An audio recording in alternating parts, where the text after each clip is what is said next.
أم بتعرض بنتها اللي عندها 7 شهور لممارسة الجنس في أمريكا.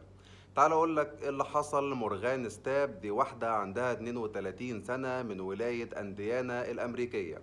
مورغان ستاب عندها 7 أطفال، آخرهم بنت صغيرة عندها 7 شهور. قررت فجأة على السناب شات إن هي تفتح بيزنس خاص بيها، ولكن البيزنس ده كان على حساب عيالها. اتواصلت مع راجل وقالت له انه يمارس الجنس مع بنتها دي اللي عندها 7 شهور، وكمان كانت بتطمنه خالص وبتقول له ان والدها، والد البنت يعني، مش موجود في البيت تماما. كمان قال يعني عشان تغريه راحت بعتاله صورة بنتها اللي عندها 7 شهور، وقالت له كمان انت هتدفع 200 دولار في الاول، وبعد ما تخلص هتدفع ال 200 دولار التانيين.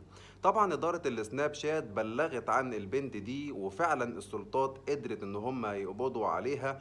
وفي التحقيقات كانت بتنكر ان هي عملت كده، لكن السلطات قدرت ان هي تتحقق من الموضوع، وتأكدوا تماما ان هي اللي عملت العملة البشعة دي. طبعا مورغان ستاب معرضة للسجن من 10 سنين ل 30 سنة، وكمان غرامة 100 ألف دولار. انتوا بقى قولوا لي في كومنتات ايه رأيكم في اللي عملته مورغان ستاب المجنونة ديت، وايه انسب عقاب؟ هل تاخد 10 سنين ولا 30 سنة ولا اعدام؟